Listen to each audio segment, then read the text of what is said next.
So we are live here with Educator and CEO of Alone Highway LLC, Jermell Powell. Welcome to the Black Motivation Broadcast. Thank you so very much. How you doing? I'm doing well. How are you? I'm doing well. Yeah, I got to eat as well, so I'm good to go. There we go. You got that fuel, got that energy. Okay. Yes. Awesome. So let's hop straight into this interview. All So right. while we are hopping straight in, I normally get down to business real quickly, but today I'd like to take, things a little bit slower All and get right. into your background and, how you grew up. So tell us about your childhood in school, because as an educator, your teachers as a child, provide the base for how you viewed education as an adult. So how did your teachers influence the educator you are today? Yeah, I forget the context. I was talking with my friends a little bit earlier. So I guess talking just stories where somebody sells something and tricks you. So my second grade teacher, Mrs. Johnson, she had a birthday one year. And we were like, oh, that's cool. Like, how old are you turning? She said, not only did she say 100, she said like 104, right? Oh, man. I'm, I'm second grade. I'm like, wow, that's amazing. You look great. I went home, told my parents, like, she's not. It's 104. You know what I mean? But still, like, she was. That's kind of me. Like, I'm a big, jokester and all that. But she was also very, a very amazing teacher. I definitely have had a fair share of both. Like some that I still remember to this day, remember their names, and then some like, wasn't really the best. My first black male teacher, I don't think was till high school. So that's always, an interesting conversation that we Right. have. Like, when was that for people? Right. Yeah. And so tell us a little bit about that. Like you had black male teachers in high school, and now as a black male educator, how Mhm. do you feel? What is the importance of that in the classroom for you now when you're teaching? Absolutely. It's just as simple as the presence, I mean, it's a big deal. So it's crazy at my school. We're a premium. Like if you even include all men, I think it's really just black or white men, but it's 10 of us, including principal and vice principal, some of the educators, music teacher. So it's incredible. And it gives these students, even if they don't even know, like they're getting to see themselves, even if Right. they're too young to appreciate it, but they definitely will. And so it's just a blessing to serve in that capacity and Right. be there for a school that actually has mostly Latino, uh, Okay. followed by black people. Mm. Yeah. And so, what do So you feel would draw more black and brown educators who are male to the schools? And why do you think the need isn't filled right now? um I honestly think it's financial related. Mm. That's the best. I think people know that the importance. I think they remember, like, man, that'd have been, or I really appreciate this teacher, or would have liked to see it earlier and all that type of stuff. But Right. when you look at the opportunity to make a living, and they look at Yeah. what they could be doing and what Mhm. this offers, I think I think it's that simple. I Yeah. really do. Financial, like paying teachers Yeah, more to draw yeah, more teachers. It'd be a yep, domino. absolutely. That's what I feel. Yeah. And so, you're not just an educator, but you're also the quintessential businessman, working Hmm. with all ages for your tutoring company, as well as working with other companies to support those who need additional educational and academic support. So, what inspired you to start your company, Alone Highway LLC? And tell us a little bit about the name as well. Okay. All right. Yeah, I gotta go. I'll be right back. I gotta go Google quintessential. So give me 1 second. Nah, basically I have an IT background, Okay. and I'm pretty good at what I do as far as database work, but I'm really not good at office politics. I'm actually terrible. Okay. So it was so much so to the point that it just wasn't fulfilling anymore. Like that route was just really not working for me. So I'm like, all right, well, mid 30s, it's cool to know, like, it's important to understand what is not really working. So then Right. the next step is what is working, right? Right. So I was, kind of doing that self-assessment, trying to figure out, where the specialty, where the interests are and things like that. And I remembered that, as I came up on tutoring, I was tutoring at FAMU. I actually have, maybe I'll stand up later. I have a FAMU shirt on that can't be seen, sorry, it's whatever. So it, that is something that's like, okay, what I know I'm able to share. I have that, I have the capabilities to, help somebody else understand to the level that they can understand.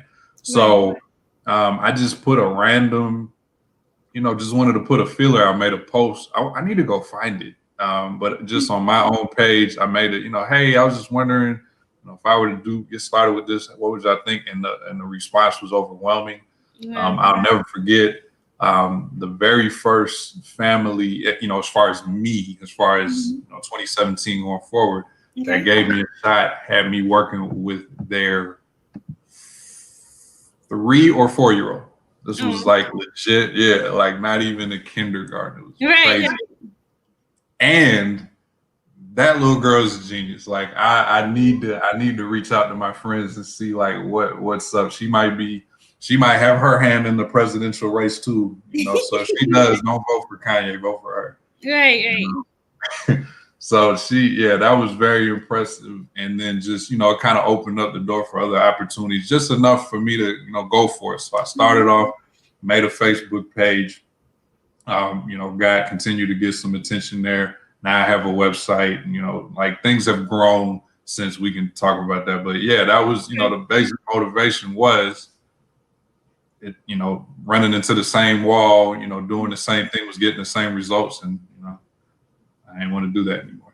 Awesome. Well, you found a way to use your passion to help others and make money at it, which is the ultimate goal, right? Absolutely. For everyone to take their passion and make money with it. Absolutely. Be successful. So what do you consider to be 3 highlights from your career as an educator? Okay. One for sure is, so basically, I was doing my thing, getting some headway, but it wasn't doing enough. Like I'm not at the point where tutoring is my sole income, is my main source of income. So, all right, cool. So that's what got me to going into teaching. So I just completed my first year in a public school setting last year. And then 2 weeks from today, we'll be back at it. So accomplishment number 1 was surviving first year. Right. And then not only, is just any regular school year teaching, everybody remember what we just went through, right? Like, with COVID. Imagine rookie year. I know. That's a horrible way to start. That's a hard start. Easy. That's not easy at all. It was not. It was not. But we made it through, and now and unfortunately, for everybody, I know I'm jumping a little bit, but unfortunately, we got some some absolutely brainless administration across the country, and governors and politicians that are still trying to put in families. I say it, in families too, that are trying to push these kids back into the building. Now, I understand there is a need for public schools. I understand that we serve underserved and low income communities. So I'm all for what public schools do, but not right now. Right. It doesn't make sense to do that right now. And nobody that's pushing for it is doing it because it does make sense. They're doing it to serve their own agendas. And it's one thing to, to put adult lives in the balance, but to be so reckless with kids is, it really is telling about, a lot of people out here. So that's true. Anyway, so accomplishment 1 is getting through the year. Yeah. I'm very proud to have had the opportunity or been given the opportunity, we'll put it like that, to have connected with with one nonprofit and then another, a friend of mine who's has a startup. So being a presence that is respected enough to have other people, be willing to attach me, like bring me along or attach to me, all that type of stuff is very humbling. You know, from the business side, like these are people, this is how they're making, their living, and to be willing to bring me, make me a part of that is amazing. And I mean, just the whole process, like every opportunity where it's like, I'm going to give a shout out to Sylvan. They had a branch out and made this, what they call Sylvan in-home tutoring. So it's like competition for some of these other companies where you set your own price.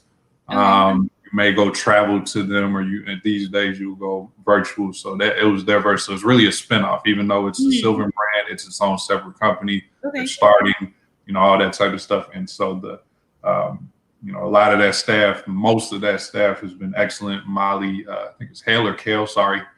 She's been a fantastic person to work with, and a lot of the people on her team by proxy also are a pleasure to work with. And so it's to the point I've been doing it for like 2 years through that platform. So now I got some ratings, and I think I've been featured. So now, people come on that platform, they look and they see this, see a gentleman. To be honest with you, they see a Black male and they gravitate towards it. They see the background, engineering, and if that's what they're trying to do with their children, they're intentionally reaching out to me. So, and then I'm just like, they could be anywhere, whether it's that platform or another. They're giving me a shot. I'm giving them my all. And taking advantage of the opportunity and running with it. And so we have Sean Carter 003 says Yonkers Writing Group in the house. Get it, Jermell? Okay, well, I guess that's what we have. What does a starting teacher make? What does a starting teacher make? Yes. Like $8 an hour. No, I'm just kidding. So for PG County, like all this area, DMV, I live in PG County, Maryland. So all three of them are pretty much unionized. Okay. So they actually work exactly like the government. So my first year was the upper 40s, just under 50. Okay. And then you do at least one step every new year. So it's actually that's actually public information. I'm not even hiding. It's just I don't know everybody. So then there's different tiers. So when you're tenured. When you're tenured as a teacher, right? Yes, right. Eventually, right. Once you get tenured, that also helps. But then there's also like by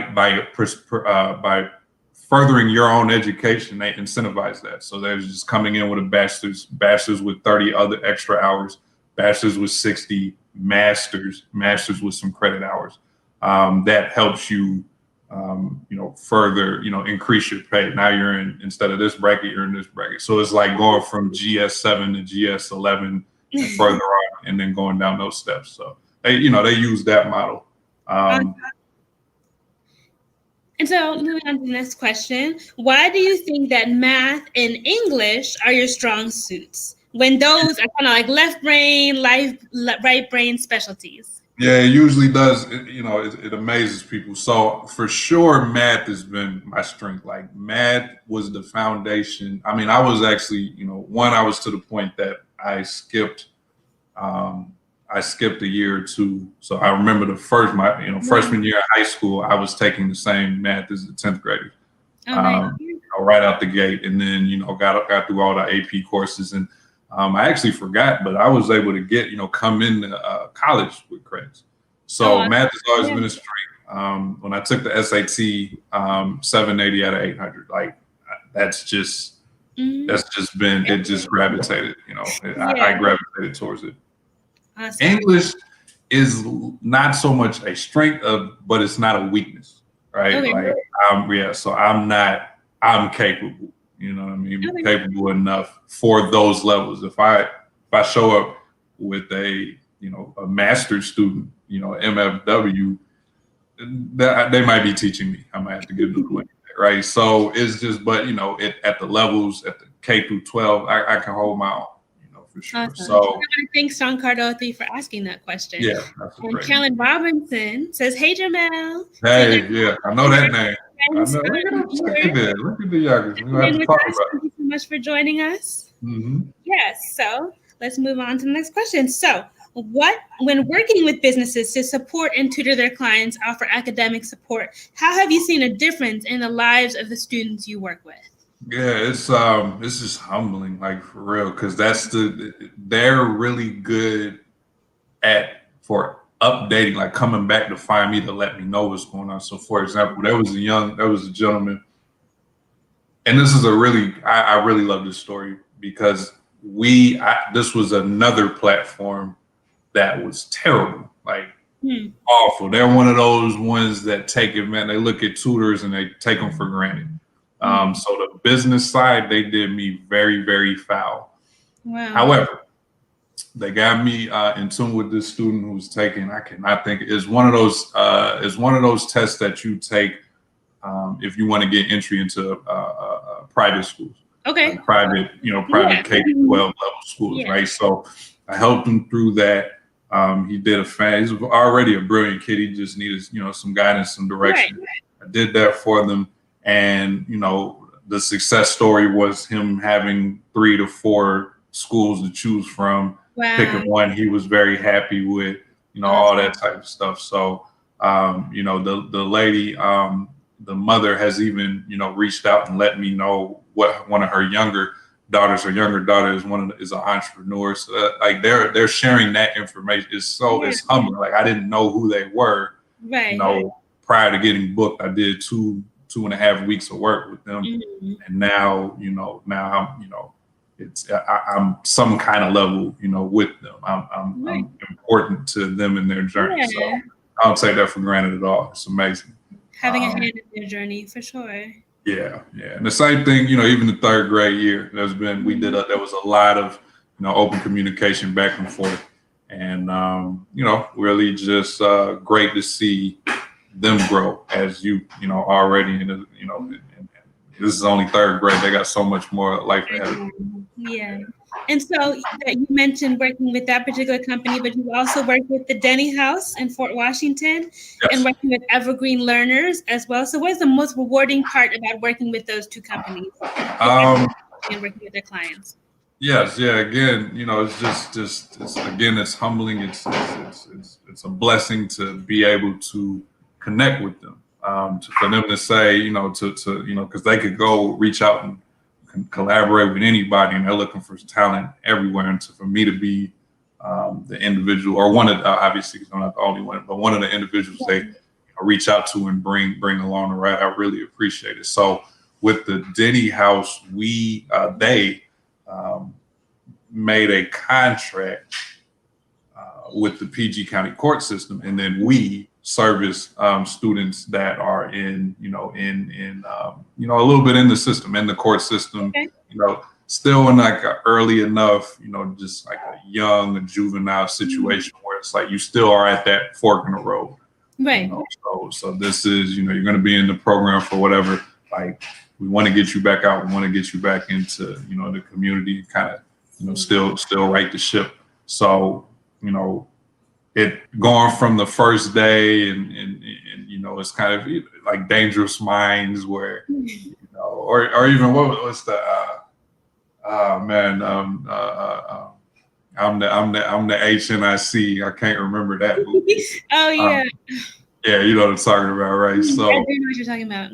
Yeah. But just know what movie that is. Yeah, right. I'm looking for the chat. Help me out. You know what I mean? So, one of those where it's like you come in and it's these students that, they're used to, people that don't care, not really there. But then, you just show a little bit of consistency. And now that same student, you all have a connection, a relationship. Mm-hmm. Yeah, so that's a great part of it.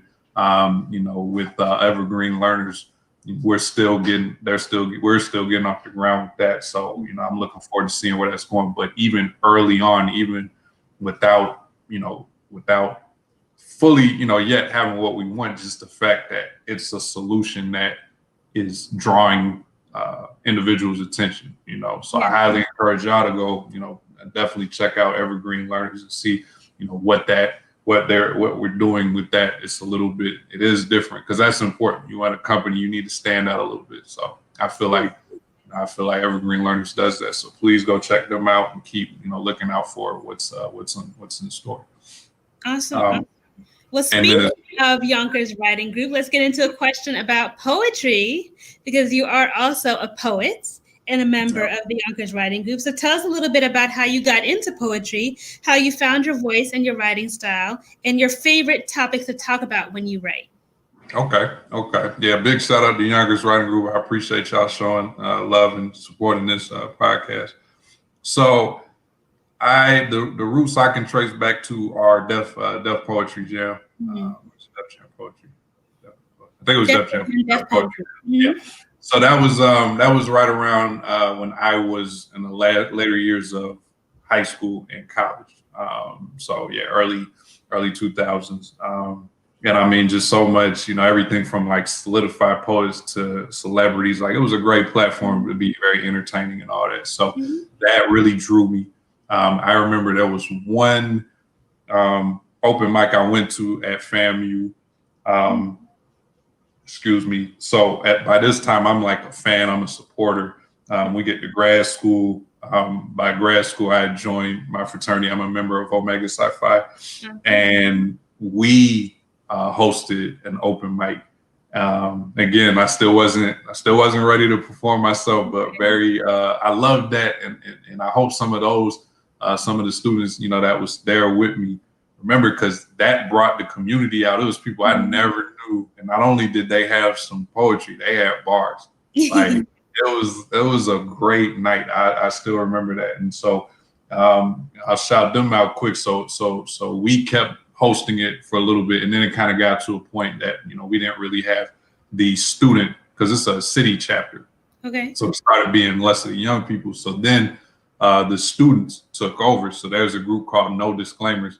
I'm very much, first of all, I love their name. That's just a great, if you're a poet, one thing a lot of us struggle with is, all right, so, this poem, I was, just get up there and do what you gotta do, right? You know what I mean? So I love that name, and I've had the opportunity. They've hosted a virtual open mic that I was able to represent, and that was big. I really appreciated that. So 2010, I got to Arizona. I was at Home Base Poetry. Big shout out to HB. Big shout out to that's my guy.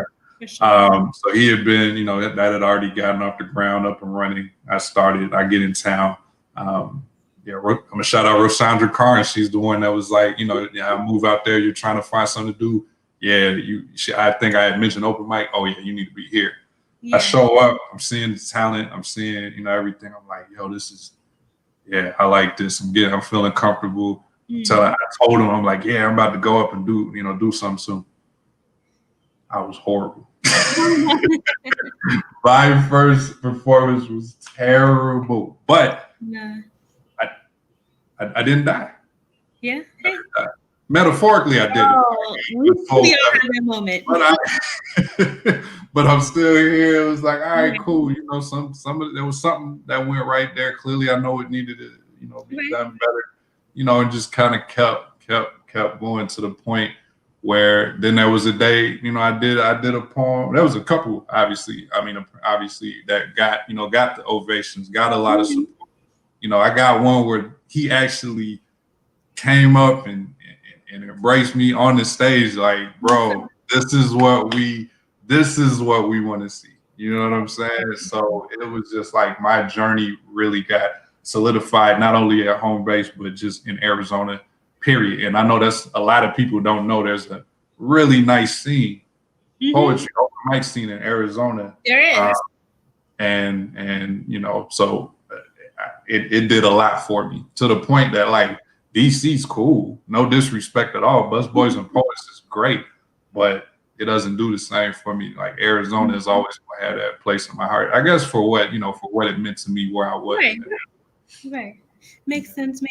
And so, not just a writer, you were also an avid reader and a member of the Very Smart Black Guys book club meetup.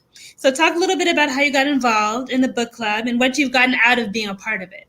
Yeah, so and I'll slide in, slide Lean over. on Me. Sean Carter coming through in the comments. I'm sorry, I Was didn't that? mean. Lean on Me is the name of the movie. Thank you, Sean Carter. In the Thank you. comments. Yeah, thank Lean you. on Yeah, Me. Yes. Thank yeah. you. Go ahead. I'm sorry. So yeah, now let me again really kind of shout out Yonkers Writers Group. So they're out of Yonkers, New York, and I was able to connect with them because the quarantine made us be virtual. So now they kind of opened up the opportunity for all of us. So now we have like the base group out of New York with some some solid people out of the Maryland area, the DMV. So that's Miss Carolyn. She's one of those representatives from out this way. So, that's been great for all of us to kind of stay up on our writing. Also, some of them are poets, some of them are fictional writers. So even the transition to book situation, they're involved in that, kind of have their own projects. And I'm really excited for those to continue the progress.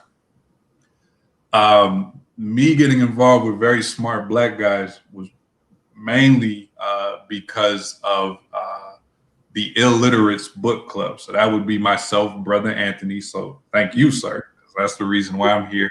And Truth Be Told, which is another one of my poetry has made us, brought us, and this is a brother, like a real, like I will do almost anything. So please don't test me to prove. So don't let the necessary occur, Yes.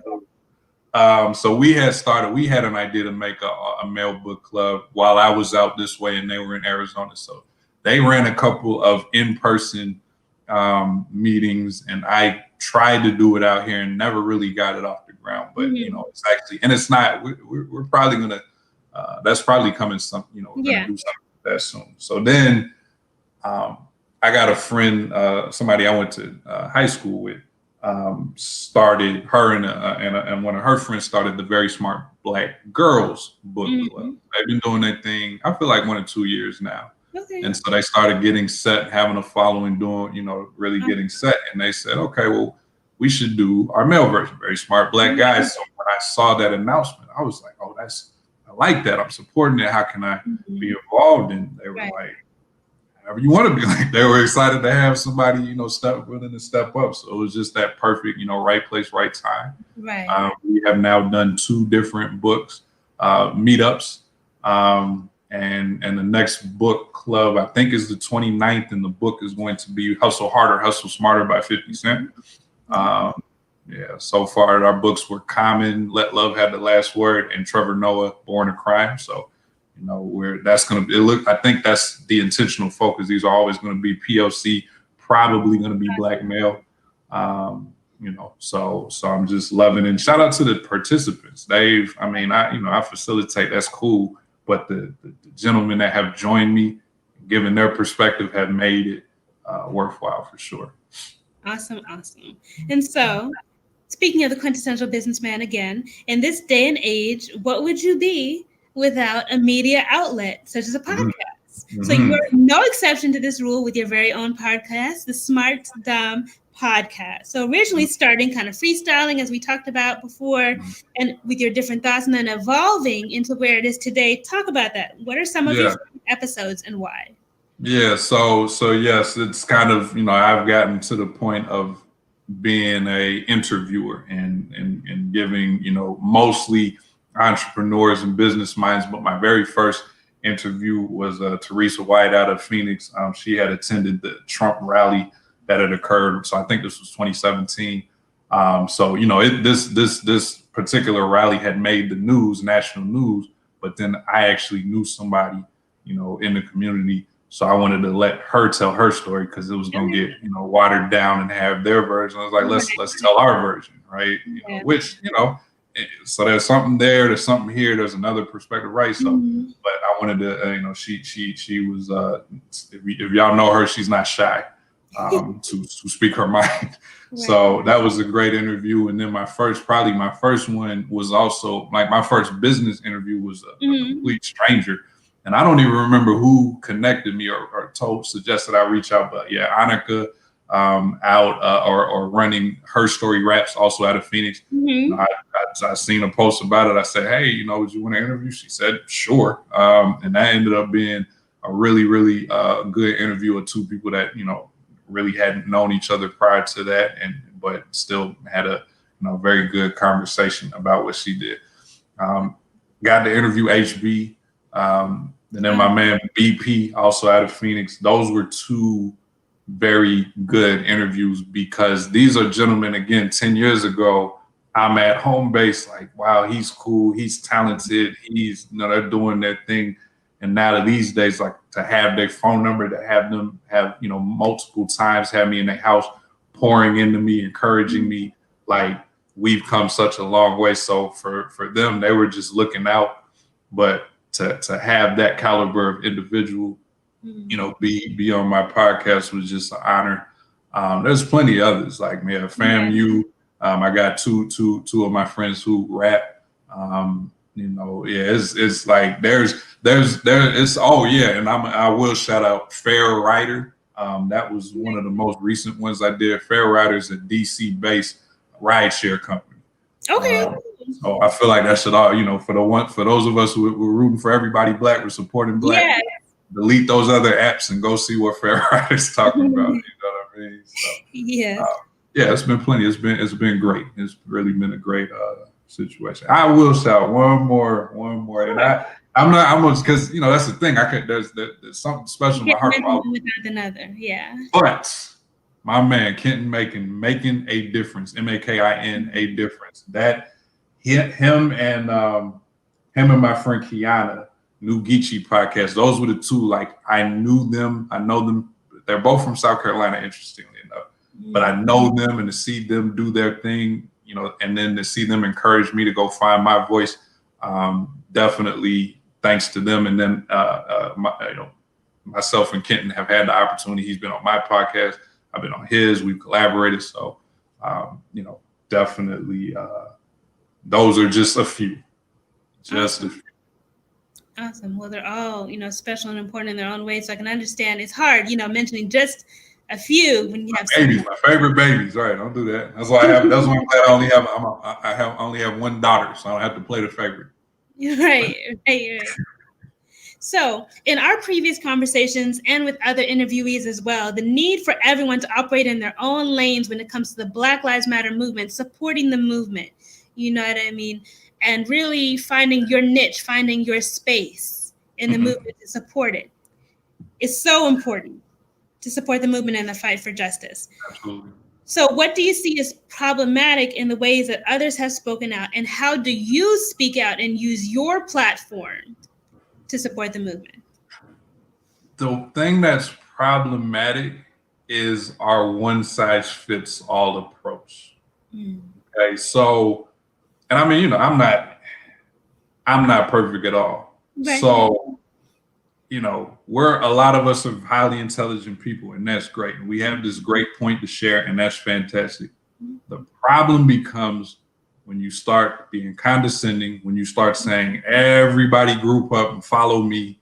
And it's not necessary. It's not optimal. Now it's like, so what were you really in this for? Were you really in this to bring attention to yourself? So it's a necessity to attack this whole situation because it's a systematic issue. So we have our police problems, but it's really a whole, it's a whole system that's larger than that. It's the police brutality. It's not just one element. Yeah, it's our justice system. It's our education system, our public school education. It's our corporate. Yeah, all that. Literally everything, like it's not even being, complaining or looking for an excuse. Everything that it's run by, white Americans. So it's going to benefit them the most, so that, so part of it is understanding that it's who's in rule, but part of it is also understanding that we've been letting them get away with injustice a little bit too long. And then part of it is it's gotten to the point that our own people are justifying the behavior. You put a little bit of money in somebody that looks like us, and they're perpetuating the same supremacy. So, all skin folk ain't kinfolk. Yeah. You know, so that would be the problem. As far as what I do, yeah, I'm not. I never really personally was the big protester, and I'm not risking COVID for even this. Right. So big shout out. I salute those who brave it. I hope you continue to stay safe. I appreciate what you're doing. So that again, that's not what I'm going to do, and also it's important to say that's not the wrong way to do it. Right. Like somebody needs to be out there fighting that fight. So for me, it's the platform. For me, it's my voice. For me, it's the poetry. For me, even the entrepreneur and the corporate America teaching, like all these education and oh, he's such a good father and blah blah blah. All those give me a little bit of attention, a little bit of a voice, and I use that voice to further us. At times. It's really that simple. Like be bigger than yourself. And I highly encourage people, real quick. I highly encourage people not to wait. Like I don't like males who are perfectly fine with mistreating women until they had a daughter. Like now all of a sudden, oh man, and then still, and actually they're still mistreating women. Just don't let it be my mother and my like. No, it needs to be. That's why it's sad we're having to say all Black Lives Matter. It's like we're talking to ourselves, right? So for sure. And so, talking a little bit about the family and the Black unit. There are a lot of switching topics a little bit. There are a lot of stereotypes and misconceptions in the Black community surrounding mental health. And I'm specifically saying mental health versus mental illness because there's a lot of stigma surrounding mental illness, and you can also because you can thrive and be a successful and productive member of society, productive entrepreneur. When you're diagnosed with a disorder, a mental disorder. And so going back to police brutality and, talking about the Black community, those with mental health challenges who have been in the news, a lot of times it's because of these issues that are coming up where the police are clashing with someone who has a mental health, challenge. And so talk a little bit about that. And what do you think needs to start occurring in order to enact change in the conversation in the Black community as well as with police? Right. That's a great point, great question. That difference, again, between mental health and mental illness. The media and our extremist society, we only really pay attention to it when Kanye goes Kanye, when somebody back decades ago somebody goes postal, when when the violence occurs, when police don't know how to deal with somebody acting erratically, so they shoot them. Right. But we need to address it long before that.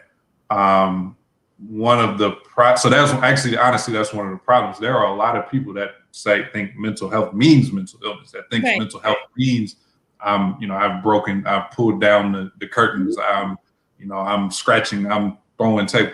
Like, no, it means I have bipolar level 2. It means I have a little bit of extra energy, and it means I can have my lows and have depression. I had what I had was matching with depression and stress and things like that. Like there were actual incidents that were weighing on me, but then bipolar it's not episode. Well, it is episode. It's not necessarily related to an incident. Right. It's just a chemical imbalance. Like, so understanding the difference between those and knowing or trying my best, and using professionals to help me understand which is which and what to do in these situations and how to cope, all those type of things have been helpful. As far as police brutality, what's been crazy is their violence as far as mental health has actually extended beyond Black people. Yeah. Yeah, we've seen that. And then what's interesting about Black people is we're pretty good for taking up other people's mantle. And it's actually become one of our weaknesses because people are taking advantage. They don't give a damn about us and love to co-opt our movement. You know what I mean? So it's a different, I don't mind, like, I don't want to say we don't care about, but like, I don't remember, I don't have that name, but I remember individuals who, were struggling with something. The cop didn't know, again, they didn't know how to handle it. So they said, all right, well, I'm gonna shoot you. So we need as a whole to educate and understand, again, mental health is not mental illness. And then and first of all, get that, then go deeper, especially the people who are responsible for being, for be forward facing with people like the police. You know what I mean? And we have to make it more of a priority earlier in the stages, of interacting with those people. Still treat them like people. It's still a person. Yeah. A person with a challenge. Yeah, exactly. So let's switch to a little bit lighter subject. Okay. Shall we? What are some of your favorite works of African American literature? Yeah. One of them is Between the World and Me, but no, we're keeping. No, I'm just kidding. But no, shout out to Ta-Nehisi Coates. He's doing. It's like it's funny. There's a few people like Common, like. Mm-hmm. I didn't see that one coming. Like I didn't see that. But even like, so that's still in the air, remains to be seen, whether, the situation, but we do need to respect, Jaguar Wright and at least give the opportunity to say like, okay, somebody needs to figure out, the truth in there. But then, then the Ellen DeGeneres, like you could have never told me. And I actually remember back one of Ellen DeGeneres' first relationships. I forgot who the celebrity was. It was like a high profile, like power couple. And then it broke off, and how it broke off, she did some dirt. So I remember that. But then we still kind of moved on. Oh, she's Dory, Finding Nemo. And then it's like, oh, you are kind of problematic, potentially. Right. So I'm just saying, like, there, even again with me, I'm not, I can spend 30, 45 minutes sounding very intelligent, but when I get off here, I'm about to get on Xbox and be very, very raggedy. Like I'm not perfect either. Was all my point was. As far as the works, I'm a big fan of the 7 Habits of Highly Effective People. So he's not black, but I believe Stephen Covey might not be like just straight up white either. Right. But even if he is, that book is so, and the people that he has as mentors are also, like every, it's not always a race thing, especially individual, case by case. There are some very strong, serving people, but Let Love Have the Last Word was a strong book. Born a Crime was actually, I forgot how good that story is. Trevor Noah endured a lot, just to come out here. And it's funny. I feel like there was a point in which he was coming off on the whole, I made it, why are y'all always complaining? Like he came off a little arrogant with that. And I think, we got called to the carpet on it and he backed off a little. And then also, then a couple of years later, the book came out and you got to see like, wow, yeah, sometimes what we call, hood and what we call rough is like, it's not that rough. Right. And that's not me. I had a wonderful suburban life. Shout out to my parents. Right. So that's not even me. But I think, a couple of those novels. I mean, even so, the Hustle Harder, Hustle Smarter is way more impressive than I expected a 50 Cent book to be. Yeah, awesome. Okay, and so also, what are some of your favorite Black films? But one that immediately came to mind, shout out to Dave Chappelle. I love Half Baked, probably way more than I should. It was just such ignorant, and that's Dave Chappelle is my favorite comedian. Period. Yeah. Like we go to Dead or Alive. I'll definitely bring in some of the true legends, but because he would. But Living, no question, he's my favorite. So even and that was like early on. It wasn't. But it was still a lot of intelligent humor, even in a stoner comedy. I really enjoyed Friday. Like prior to Dave Chappelle, Chris Tucker was that guy. Like his performance on Def Comedy Jam, the Michael Jackson being a pimp impression was wild. Give me one more. Can the Lion King be black? It's not. But it was blackish. Like, cause what was the I'm coming to chat again. Chat. I'm gonna owe y'all Come some on, chat. money. Who was the? Oh, that never mind. I got it. It's Jason Weaver. So Jonathan Taylor Thomas was the voice of young Simba, but Jason Weaver was the singer. You know, so that was, you know, that just a very, you know, just a very impressive. And there was, you know, James Earl Jones and Whoopi Goldberg and all that. So we can count that's the all right. And then, you know, shout out to the new version too. I haven't seen it actually. So. I haven't either. No. Yeah. Sure. Okay. So unfortunately, very unfortunately, we have come to the end of this week's episode of the Black Motivation Broadcast. But I want to thank you so much for joining me, for sharing these nuggets, for sharing your wisdom and your story, you know, talking about some of these deep issues with me that really need to be spoken about. Yes. You know, and I'm glad we got to a lot of the topics today. Yeah.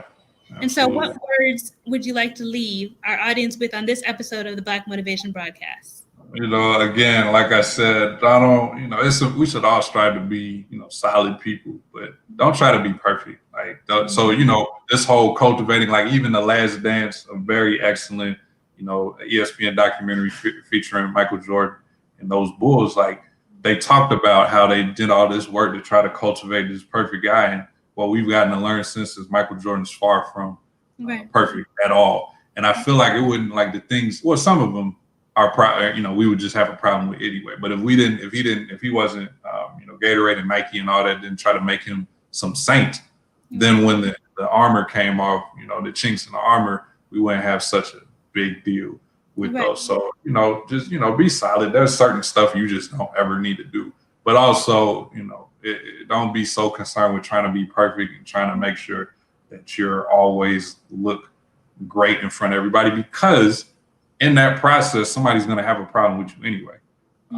Even if it is, this person thinks they're blah, blah, this and that. So for me, kind of one of my defenses on that is to get ahead of it, you know, and show a flaw.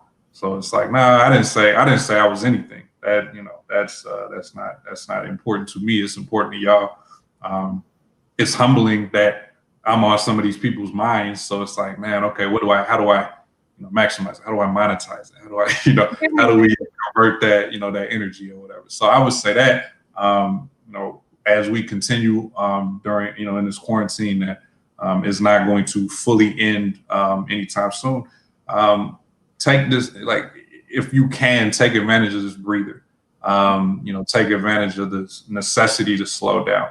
That whole thing, you know, if only I had more time, like try to do that. But also, if this, you know, period of slowdown, assuming it is, some people it got crazy. But if all this offered you is the opportunity to rest, that is a thing. That is a thing. Like, it doesn't matter how good you are, how smart you are, how much things you want to do. If you don't take care of yourself, you can't do anything. Right. With your talents, with your gifts. So even if so, you know, we had that meme, like if you're not starting this new business, learning this new skill. I mean, it's true for who it's true for. But if what this time you needed a time to recharge your batteries, take that time, you know, and then when it's time for you to get back to it, you will, you know. Yeah. So true.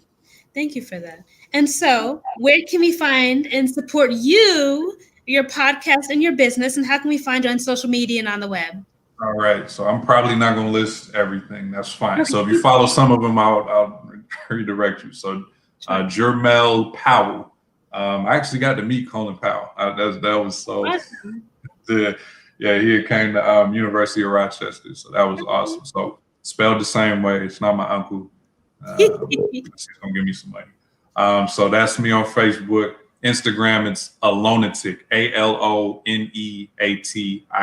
So Instagram is kind of that hybrid of pseudo intelligent, but also that's where the ignorance starts to show its head. Alone highway, just like alone, like I'm by myself. Highway, that's the Instagram handle. Alone Highway Education is Facebook. So the Yonkers Writing Group is the Yonkers Writing Group on Instagram. The Smart Dumb Podcast, that's a Facebook page. and I'm hosted on Anchor. So you can go to anchor.fm to find me, or you can just anywhere, Apple, Google, Spotify, like most of your major podcast outlets. You'll find me there. I am definitely forgetting something. I know I am. So sorry to whoever I forgot. You can go ahead and comment all of those things. There you go. YouTube on the video. Everyone needs to look, follow, and subscribe. Yes. You can follow us at Black Truth Media on Instagram, and you can also follow us on Facebook at Black Truth Media as well. And I want to shout out the Yonkers Writing Group for being in the house today. Coming through in the comments, Cassandra R. Thank you so much for joining us as well. I need to look at it. What about you? Thank you for commenting and joining us. And Sean Carter, everyone else. Useful Hands Phoenix, thank you for joining us as well. Thank you so much. All right, y'all. This has been an episode of the Black Motivation Broadcast. Thank you so much for joining us, y'all.